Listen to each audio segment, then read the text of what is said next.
নমস্কাৰ অসমবাসী ৰাজ পুনৰবাৰ স্বাগতম জনাইছোঁ মোৰ অন্য এটা ভিডিঅ'লৈ আৰু আপোনালোকে চাই আছে গোবিন্দ চন্দ্ৰ ইউটিউব চেনেল।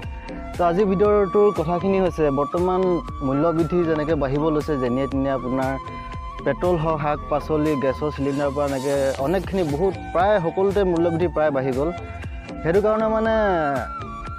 আমাৰ মহাদেৱ শিৱ পাৰ্বতী স্বৰ্গৰ পৰা মৰ্ত্যলৈ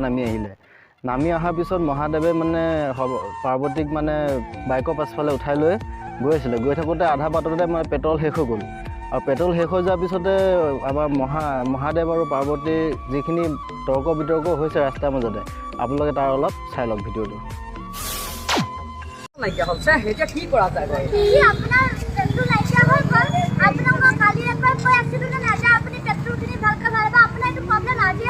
अरे पेट्रोल भाग पे लगी बापरा पैसा दिए नेকি पेट्रोলৰ কাৰণে 1 লিটাৰ পেট্ৰলৰ দাম 100 টকা হ'ল 65 টকা পেট্ৰল আহি 100 টকা হ'ল তহঁতে কি জানিবি মই এপৰ পেট্ৰল যেনে তেনে আনি পেলাই যোৱাকালি আনি পেলাই ইয়াত মই যেনে তেনে ভৰাই ৰাখিছোঁ কিন্তু বাপৰা ঘৰলৈ যাম বুলি আৰু আহি পেলাই ৰাস্তাতে মোৰ পেট্ৰল শেষ হ'ব মই তাৰ কাৰণে জগৰীয়া হ'ম আপুনি বাপৰা বাপৰা কিয় কথা কৈছে আৰু নকৰি কাক কওঁ তহঁতে জানো নেকি তহঁতে ঘৰৰ গৃহিণীয়ে জানো নেকি তে কিয় প্ৰত্যেকটো কথাত তই ঘৰৰ কথা কওঁ কেনেকৈ চলাইছোঁ মই জানো এটা চিলিণ্ডাৰ 450 টকীয়া চিলিণ্ডাৰৰ দাম আজি 1150 টকা হ'ল 1 লিটাৰ মিঠাতেলৰ দাম 250 টকা হ'ল মইহে জানো কেনেকৈ সংসাৰ চলাইছোঁ 1 কেজি দাইলৰ দাম 150 টকা হ'ল আলুৰ দাম 30 টকা হ'ল পিঁয়াজৰ দাম 50 টকা হ'ল তহঁতে কি জানিবি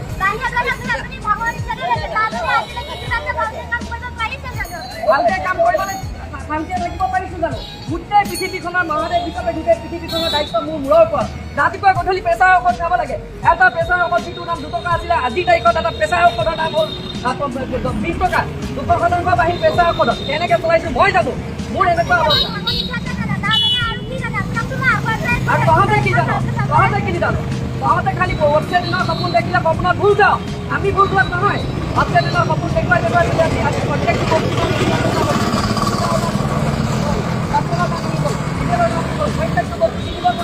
কোভিডৰ পাছত কি অৱস্থা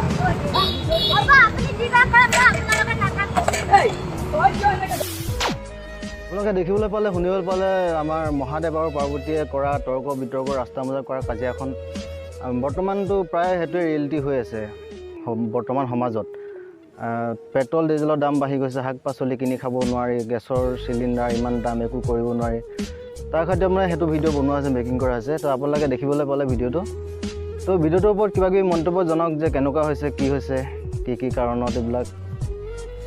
ভিডিঅ'টো হয়তো ধেমালি হিচাপে বনোৱা হৈছে তথাপিও মানে বহুত প্ৰায় গোটেই সঁচা কথাখিনিয়ে বনোৱা হৈছে বৰ্তমান চলি থকা সময়খিনি কথাখিনি কোৱা হৈছে। তো ভিডিঅ'টো দেখি যিখিনি আপোনালোকে বুজি পালে আমাৰ শিৱ পাৰ্বতীৰ যিখিনি ৰাস্তাৰ মাজত যিটো অৱস্থা হ'ল প্ৰায় বৰ্তমান সমাজত প্ৰায় সকলোৰে তেনেকুৱা এটা সমস্যা হয়। পেট্ৰল ডিজেল ভৰাবলৈ পইচা নাথাকে বাইকত এনেকুৱা মানে ঢেৰ সমস্যা কিছুমান মানে এইবিলাকেই সমস্যা হৈ থাকে। আমাৰ শিৱ পাৰ্বতীয়ে আপোনাৰ মূল্যবৃদ্ধিৰ ক্ষেত্ৰত মোদী চৰকাৰকো অনুৰোধ কৰিছে কিবা এটা। তো আপোনালোকেও অনুৰোধ কৰক যাতে মূল্যবৃদ্ধি কিবা এটা কমে মানে নকমা হৈছে বহুত অসহ্য হৈ গৈছে মানে আমাৰ নিচিনা মানুহবিলাকৰ মানে দুবেলা দুমুঠি খাবলৈ মানে কি ক'ম এতিয়া তেনেকুৱা হৈ গৈছে কাহিনীটো। তো ভিডিঅ'টো আজি ইমানতে সমাপ্ত কৰিছোঁ যদি ভিডিঅ'টো ক'বলগীয়া একো নাই বাই।